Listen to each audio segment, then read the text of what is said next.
Social problems and issues in India में आज हम एक कदम और आगे बढ़ते हैं। हम सेकुलरिज्म पर पढ़ रहे हैं और उसके पहले लेक्चर में हमने सेकुलरिज्म का कॉन्सेप्ट समझाया था, द कॉन्सेप्ट।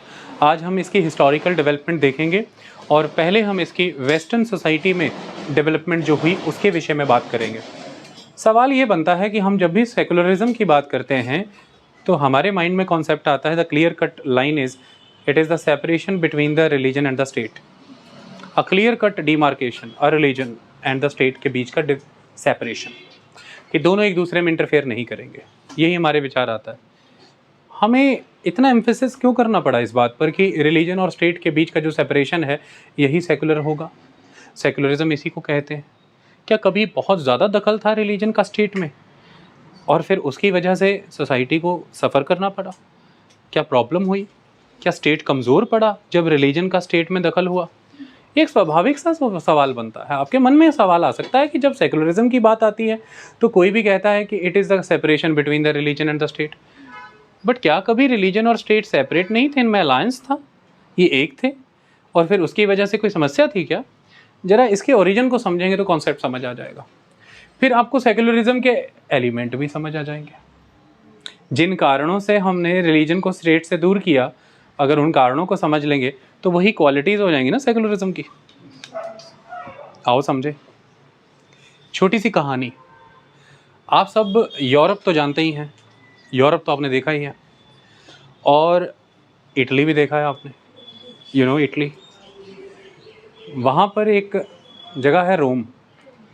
तो रोम से जो सिविलाइजेशन और उसकी एक किंगडम जब खड़ी हुई, it was the Roman kingdom, जो आगे जाकर के रोमन एम्पायर बनी, the Roman empire. 3 continents cover किए उसने, European continent, Asian continent and African continent. The empire और the kingdom of 3 continents, 3 continents की एम्पायर था। ये जो रोमन एम्पायर था, जब ये अपने पीक पे था, एक बड़े एरिया को कवर करता था, यूरोप के बड़े एरिया को, अफ्रीका के नॉर्दर्न साइड को और एशिया के बहुत बड़े वेस्टर्न रीजन को कवर करता था। It was a very comprehensive empire. But with the passage of time Roman empire divide हो गया, ईस्टर्न रोमन एम्पायर और वेस्टर्न रोमन एम्पायर। जो ईस्टर्न रोमन एम्पायर था वो कंटिन्यू हुआ, चलता चला गया। जब आप रोमन एम्पायर की बात करते हैं तो आप इसे तकरीबन 27 BC का एक टाइम ले लो, वहाँ से शुरू करो। 117 AD में ये अपने पीक पे पहुँचा था, 117 AD में। तो ये लगभग BC से शुरू हुआ और इसका मेजर टाइम AD पीरियड में कवर होता है। AD में कॉमन एरा, ओके, अन्नो डोमिनी। तो जब ये टूटा, डिवाइड हुआ, तो इसका ईस्टर्न ब्रांच जो है ईस्टर्न रोमन एम्पायर का, वो तो रोमन एम्पायर ही कहलाया। आगे जाके वही मेन रोमन एम्पायर हो गया, द ईस्टर्न रोमन एम्पायर। आप उसे बाइजेंटाइन एम्पायर भी कहते हैं, आप उसे ईस्टर्न रोमन एम्पायर भी कहते हैं, आप उसी को एक समय के बाद रोमन एम्पायर ही कहने लग जाते हैं। इसकी जो वेस्टर्न ब्रांच थी, रोमन एम्पायर की जो वेस्टर्न ब्रांच है, उसका नाम फिर होली रोमन एम्पायर हो गया। Holi word is very important. वो फिर रोमन एम्पायर नहीं था, वो फिर वेस्टर्न रोमन एम्पायर भी नहीं था, वो होली रोमन एम्पायर था। अब ये एक बात, तो किसी टाइम पे एक consolidated single Roman empire exist करता था। मैं आपको एक इमेज दिखा देना चाहता हूँ, उसके बाद आपको बिल्कुल क्लियर हो जाएगा कि हम जिस रोमन एम्पायर की बात कर रहे हैं किन रीजन्स में और किस तरह से वो एग्जिस्ट करता था। आई गेस मैंने आपके मैप तैयार कराए हैं तो आपको ये सब अब क्लियर हो रहा होगा। जब हम अफ्रीका, यूरोप और वेस्टर्न एशिया की बात कर रहे हैं, ये अपने आप ही क्लियर हो रहा है। तो अब आपको यहाँ से बिल्कुल बेहतरीन तरीके से क्लियर हो जाएगा जो हमने अभी चर्चा की उस बात की। ये देखिए, तो यहाँ पर ज़रा गौर फरमाइए। तो आप यहाँ देख पा रहे हैं, अरे भाई कॉपीराइट बहुत करते हैं ये लोग, इसलिए थोड़ा इसको छोटा ही कर लें, फ़ोटो में ना आ पाए। हाँ,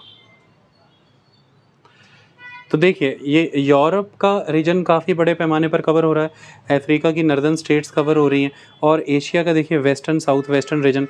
तो यहाँ पर आप देख सकते हैं पर्शियन गल्फ तक जा रहा है, रेड सी के आसपास है, मेनली मेडिटेरेनियन सी के अराउंड है सारा, दिस अ रोमन एम्पायर, है ना, बस रोमन एम्पायर। यहाँ पर एक चीज़ देखने लायक है आपकी, इस समय ये अगर मेडिटेरेनियन सी है और ये अगर इसे मैं कहूँ ये ब्लैक सी है, तो ब्लैक सी और मेडिटेरेनियन सी आपस में कनेक्ट होते हैं, एक एक पतली जल की धारा है इन्हें जोड़ती है, that is straight, which straight is straight of Bosphorus. तो मतलब ये जो है कहीं ना कहीं ये तुर्की का इलाका है, तुर्की, और यहाँ पर जो एशिया में तुर्की है और ये यूरोप है, तो एशिया और यूरोप को जोड़ने वाला एक शहर है जिसका एक टाइम पे नाम होता था कॉन्स्टेंटिनोपल, आज उसका नाम है Istanbul. Istanbul, it is important city of तुर्की।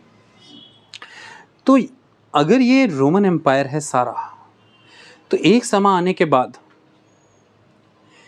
ये रीजन जो ये हो जाएगा द वेस्टर्न रोमन एम्पायर, ये रह जाएगा the Eastern Roman empire. Overall area घट जाएगा, टोटल रोमन एम्पायर का एरिया घट जाएगा, पर ईस्टर्न और वेस्टर्न में बढ़ जाएगा। ईस्टर्न रोमन एम्पायर की मेन कैपिटल हो जाएगी दैट इज कॉन्स्टेंटिनोपल। कॉन्स्टेंटिनोपल वो मेन सेंटर हो जाएगा। इतनी बात समझ में आई? चलो एक मैप और दिखाता हूँ ताकि बात और अच्छे से समझ में आए। ध्यान से देखो, आप इसको समझो।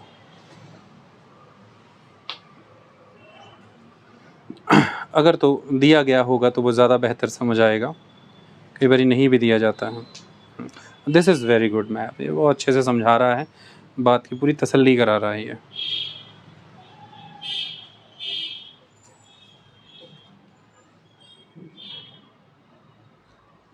क्या है भाई?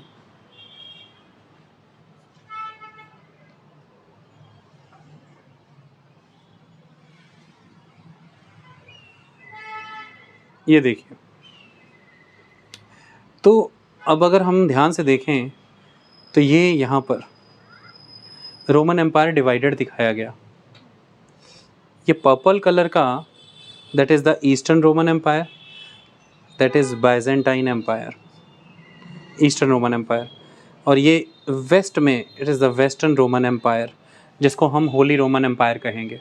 ओके अब एक समय में कंसोलिडेटेड रोमन एम्पायर एक टाइम के बाद ईस्टर्न एंड वेस्टर्न ब्रांच में बट गया, और ये हुआ 4th सेंचुरी के अराउंड, क्योंकि टाइम यहाँ पर लिखा हुआ है एग्जैक्टली 395 AD। अब अगर अलग अलग बुक्स में लिखेंगे तो 380 to 390 AD लिखा होगा। It is around in the later years of the 4th century. जब हम किताबों में पढ़ते हैं तो later years of the 4th century expression बहुत है। अब आप ये देख पा रहे हैं, मेनली अगर मैं यहाँ पर बात करूँ वेस्टर्न रोमन एम्पायर की, तो आप ऑब्ज़र्व करिए कि Austria, Hungary, France, Italy, Spain, किधर आ रहे हैं ये सब? ये वेस्टर्न रोमन एम्पायर में फॉल कर रहे हैं। ओके बहुत सारी ट्राइब्स होंगी जिन्हें जर्मैनिक ट्राइब्स कहते हैं, जो जर्मैनिक ट्राइब्स अलग अलग रीजन को जाके कंट्रोल कर लेंगी, और वहाँ से पैदा होंगे वेस्टर्न रोमन एम्पायर या होली रोमन एम्पायर की अलग अलग किंगडम्स। ओके अब इसमें एक चीज़ समझनी ज़रूरी है, ध्यान से समझना है। जहाँ ईस्टर्न रोमन एम्पायर एक किंग के अंडर होता था, एक एम्पायर के अंडर होता था, वेस्टर्न रोमन एम्पायर में अलग अलग किंग होते थे। ओके ईस्टर्न रोमन एम्पायर एक एम्पायर के अंडर होता था, वेस्टर्न रोमन एम्पायर में अलग अलग किंग होते थे। फिर उन्हें कंसोलिडेट भी किया किसी एक व्यक्ति ने। अब हम वर्ल्ड हिस्ट्री की डेप्थ में नहीं जाएंगे, मैं बस आपको एक कॉन्सेप्ट दिखाना चाहता था, इसलिए मैंने ये दिखाया। इतनी बात समझ आई? तो that is the whole Roman empire जो 4th सेंचुरी के अराउंड आकर के टूट गया। ईस्टर्न रोमन एम्पायर और वेस्टर्न रोमन एम्पायर हुआ। इसमें कोई डाउट तो नहीं है आपको? क्या समझाना चाहता हूँ मैं आपको? देखिए, जब भी हम एक रूलर की बात करते हैं, शासक की बात करते हैं, तो बहुत इम्पॉर्टेंट हो जाता है उसकी प्रजा, उसका सब्जेक्ट। प्रजा को हम कहते हैं द सब्जेक्ट। ओके और सब्जेक्ट बिलोंग करते हैं किसी एक सोसाइटी को, समाज। तो ऐसे में प्रजा शासक के नियमों को माने, शासक तभी शासक हुआ ना, मतलब शासक जिस शासन की व्यवस्था को देने वाला है, the arrangement of the rule, that is the state. एक स्टेट इस्टेब्लिश करेगा ना किंग, किंगडम, तो शासक जो शासन देने वाला है, प्रजा उसे माने, ये भी तो ज़रूरी है। अगर प्रजा शासन ही नहीं मानेगी तो शासक कैसा हुआ? फिर कोई मीनिंग ही नहीं हुए। ये ही कॉन्सेप्ट है सूत्रधार कि रिलीजन पॉलिटिक्स में एंटर कैसे हुआ। अब मेन एलिमेंट ये है कि रोमन एम्पायर की जो ओरिजिनल ब्रांच है वो तो ईस्टर्न रोमन एम्पायर के रूप में कंटिन्यू हो गई और ख़त्म होगी mid of the 15th century में, जब ओटोमन तुर्क जीत जाएंगे कॉन्स्टेंटिनोपल को और नाम रखा जाएगा इस्तांबुल। फिर ख़त्म कहानी है, ईस्टर्न रोमन एम्पायर ख़त्म। ओके, तो ये तो मेन रोमन एम्पायर थे जो कंटिन्यू हो गए ईस्टर्न रोमन एम्पायर की फॉर्म में। बट जो वेस्टर्न रोमन एम्पायर था वहाँ उसका क्या हो रहा था? वेस्टर्न रोमन एम्पायर जब कंप्लीट रोमन एम्पायर से अलग हुआ तो वो बिखरने लगा, कमज़ोर पड़ने लगा। वो उतना स्ट्रॉन्ग, उतना कंसोलिडेटेड नहीं रहा जैसा वो था, क्योंकि एक बड़ा रोमन एम्पायर अलग अलग क्लाइमेटिक रीजन से क्रॉप्स भी ले पाता था, स्किल्ड और टैलेंटेड वर्कर्स भी ले पाता था, ट्रेड एंड कॉमर्स पर भी कंट्रोल था, तो अलग अलग तरह के क्राफ्टमैन थे, अलग अलग तरह के मिनरल रिसोर्सेज को एक्सेस कर पाता था। तो उस फॉर्म में जब एक रोमन एम्पायर कॉम्प्रिहेंसिव था तब तो उस रोमन एम्पायर के सभी रीजन्स डेवलप हो रहे थे। लेकिन अब जब रोमन एम्पायर ईस्ट और वेस्ट में बट गया तो वेस्टर्न रोमन एम्पायर एक पॉइंट के बाद कंसोलिडेटेड मैनर में कंटिन्यू हो नहीं पाया, वो उतना नर्चर नहीं हो पाया। तो अब उसका क्या होगा, वो कैसे मैनेज होगा? तो वेस्टर्न रोमन एम्पायर को अलग अलग ट्राइबल ग्रुप्स ने आकर के वहाँ पर केओस क्रिएट किया, वहाँ पर जो एनर्की थी उस एनर्की का फ़ायदा उठाया और उन रीजन्स को कंट्रोल करने लगे। अब एक समाज है, जैसे आप सारे लोग, मैंने आप लोगों को लंबा समय लगा के सिविलाइज किया, पढ़ाया लिखाया, योग्य बनाया। कोई प्रॉब्लम्स आ गई हैं अब हमारे इंस्टीट्यूट में, तो उसकी वजह से एक केओस है। कोई आया, मुझे हटाया, ख़त्म किया और यहाँ खड़ा हो गया। आपका सेंस ऑफ सिविलाइजेशन उससे सुपीरियर है, आप अपने कल्चर को उससे बेहतरीन मान रहे हैं और आप ये मान रहे हैं कि ये व्यक्ति लेजिटिमेट प्लेयर नहीं है हमारा रूलर बनने के लिए। ये कहाँ से आ गया? ये हमारे सर को रिप्लेस नहीं कर सकता। लेकिन मेरे पास वॉरियर्स हैं, मेरे पास वेपन्स हैं, मेरे पास पावर है, मैंने जगह ले ली है शासक की, मैं शासक बन चुका हूँ। अब किसी भी तरह से आपको मुझे स्वीकारना है, मतलब मुझे खुद को आप में एक्सेप्ट कराना है, मैं तभी एक लेजिटिमेट रूलर बनूंगा। मुझ में लेजिटिमेसी तभी आएगी। मैं मने वो जो एक नया आदमी आया है इस क्लास में, उसे खुद को लेजिटिमेट बनाना है। अब ऐसे में एक चीज़ और मानो, सोचो, तुम अपने सर की तो सुना करते थे, उनकी तो मानते ही थे, लेकिन सर के साथ साथ तुम अपनी ही क्लास में से किसी और को भी बहुत मानते थे, बहुत ज़्यादा। तो वो जो नया व्यक्ति आया जिसने आपके सर को रिप्लेस कर दिया है, वो आप सबका कॉन्फिडेंस गेन करने के लिए, आप सबका सपोर्ट गेन करने के लिए उस व्यक्ति को अपने कॉन्फिडेंस में लेना चाहेगा जिसकी आप बहुत मानते हैं। वो आप उसको कॉन्फिडेंस में लेना चाहेगा, और एक बार अगर वो उसे कॉन्फिडेंस में ले गया और उसने मंच पे खड़े होकर आप सबको कह दिया कि ये योग्य शासक है, मेरा इस पर विश्वास है, इस पर ईश्वर की कृपा है और मैं ये चाहता हूँ कि आप भी इसे स्वीकार लें, तो इस रूलर की एक्सेप्टेबिलिटी हो जाएगी मासेस में। सोसाइटी इसे एक्सेप्ट कर लेगी, सोसाइटी इसके बनाए नियम कानून मानने लगेगी, सोसाइटी इसे रूल रेगुलेशंस के अकॉर्डिंग टैक्स और रेवेन्यू देने लगेगी। एक सिस्टम ऑफ एडमिनिस्ट्रेशन एस्टैब्लिश हो जाएगा और शांति प्रिय ढंग से एक शासक के रूप में ये अपना राज्य, अपना शासन चला पाएगा। वरना ये एक लुटेरा ही बना रहेगा, इसे लोगों के घरों को उजाड़ना पड़ेगा, उनसे रसद मांगनी पड़ेगी, छीननी पड़ेगी, बस्तियां बिखेरनी पड़ेंगी। ऐसा नहीं होना चाहिए, वरना ये ऐसे कितने दिन सर्वाइव कर पाएगा। ये इसे नियम से लोग टैक्स दें, अनाज दें, रेगुलेशन से चलें और शांति व्यवस्था बनाए रखें, एक अच्छा एडमिनिस्ट्रेशन इस्टेब्लिश हो, ऐसा ये चाहेगा। शुरुआत में कोई भी प्लंडरर हो सकता है, किसी भी रूप में वो आ सकता है, लेकिन एक पॉइंट के बाद वो ये चाहता है कि वो अपने इस पूरे रीजन को कंसोलिडेट करे, स्टेबल करे, एक अच्छी एडमिनिस्ट्रेशन दे। दुनिया भर में ऐसा ही होता है। ओके, तो आओ इसे जरा वेस्टर्न रोमन एम्पायर के कॉन्टेक्स्ट में समझें। अब देखो एक चीज़ समझो, समाज में जितनी भूमिका शासक निभा रहा है, द रूलर, एक टाइम पे वो रोमन एम्पायर था, द रोमन एम्पायर। तो रोमन एम्पायर राजनीतिक रूप में मजबूत था, पॉलिटिकली सोसाइटी उसके कहने पर चलती थी, लेकिन सोसाइटी पर सिर्फ और सिर्फ किसी पॉलिटिकल इंस्टीट्यूशन या पॉलिटिकल अथॉरिटी, पॉलिटिकल पर्सन का इन्फ्लुएंस थोड़ी ना होता है। सोसाइटी पे तो एक टाइम में कई चीज़ों का इन्फ्लुएंस होता है और इम्पैक्ट होता है कि नहीं?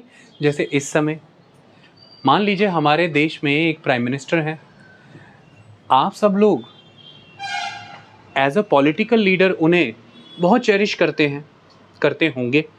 आपके प्राइम मिनिस्टर हैं, वो आप उन्हें एज अ प्राइम मिनिस्टर बहुत लाइक करते होंगे, लेकिन आप पर केवल एक प्राइम मिनिस्टर का ही इम्पैक्ट है ऐसा तो नहीं। आप सब लोगों पर बहुत बड़ा प्रभाव है अपने अपने मज़हब का, अपने अपने पंथ का, उन पंथ से जुड़ी हुई सारी इंस्टीट्यूशंस का, उन इंस्टीट्यूशंस में बैठे हुए लोगों का।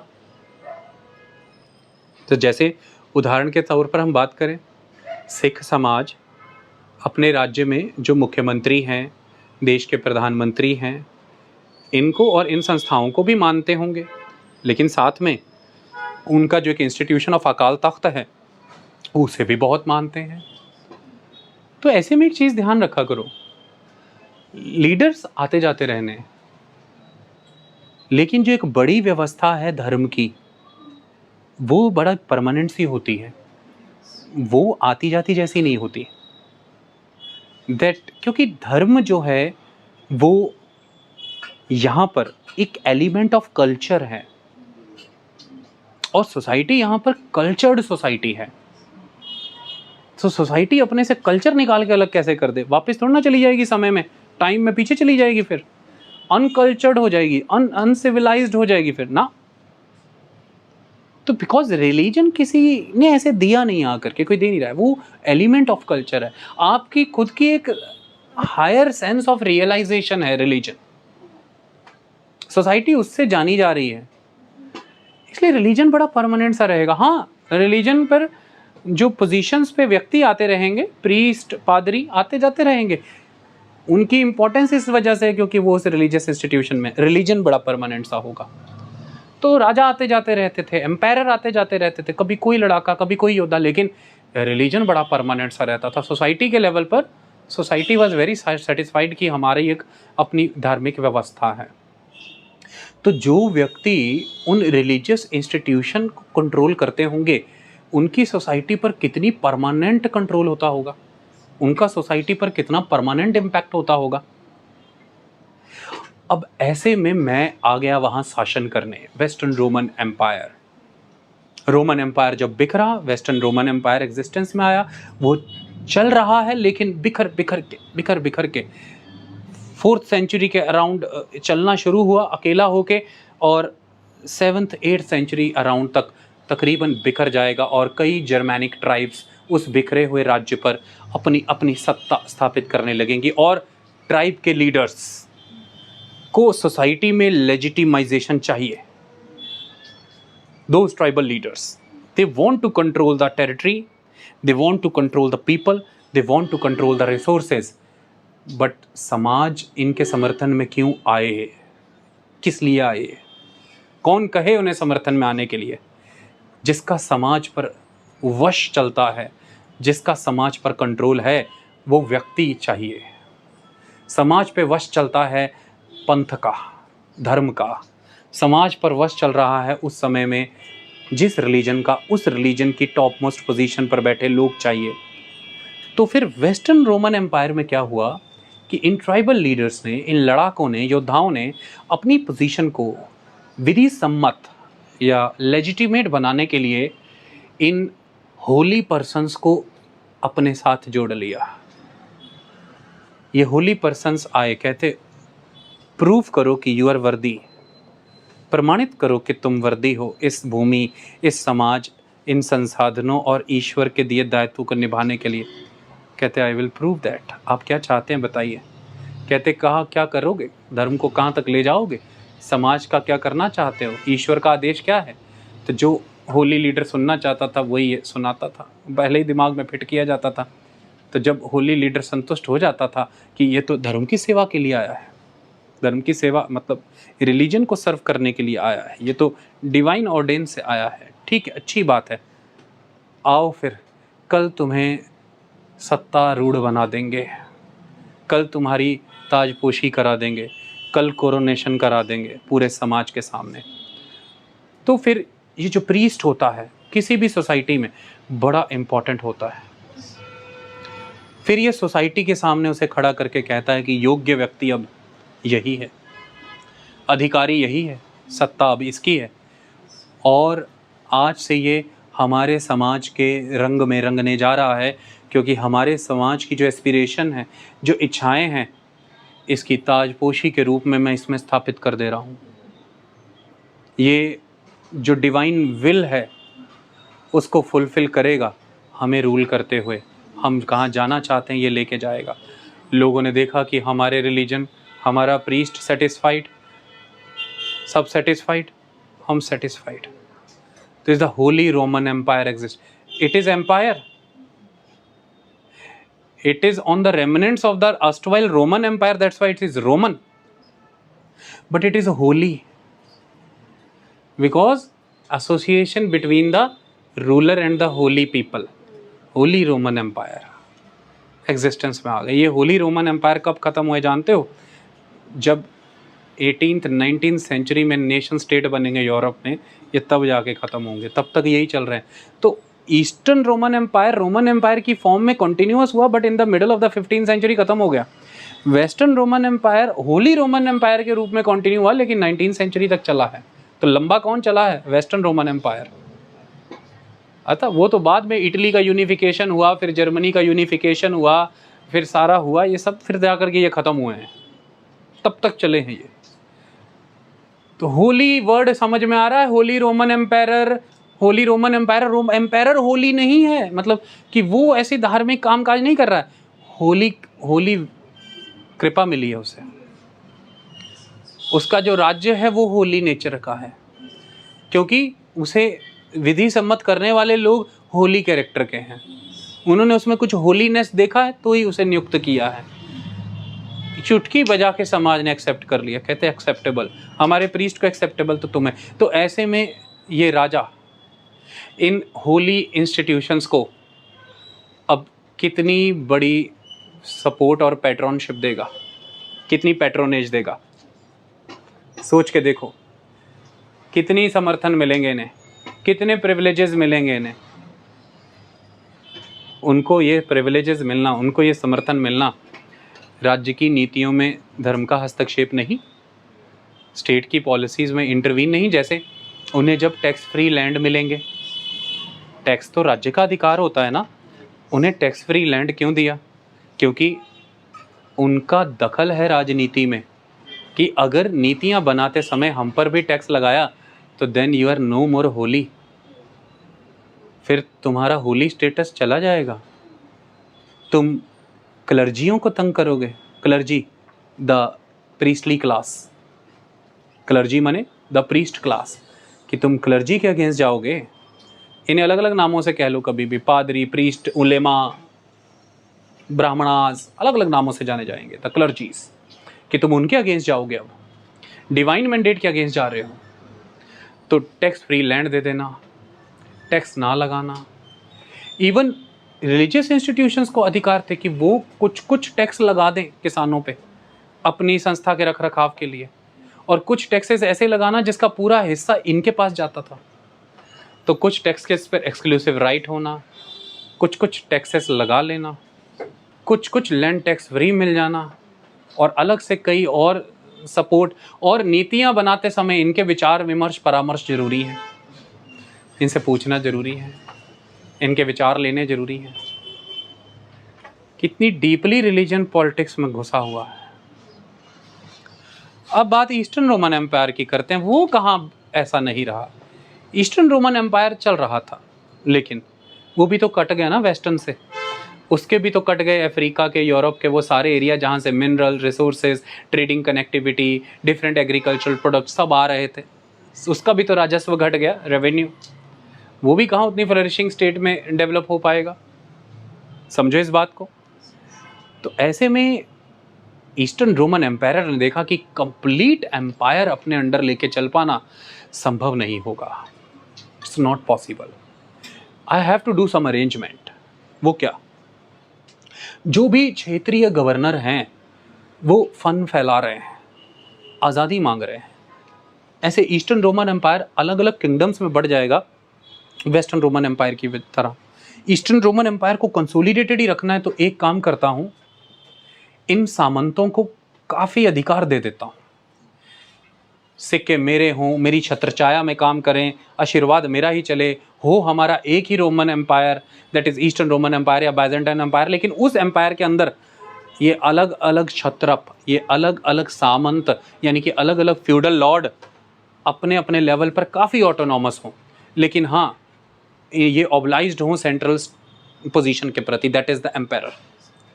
तो इस तरह से फ्यूडलिज्म एग्जिस्टेंस में आया, द रीजनल फ्यूडल लॉर्ड्स। तो there is a word the lord and there is a word the God.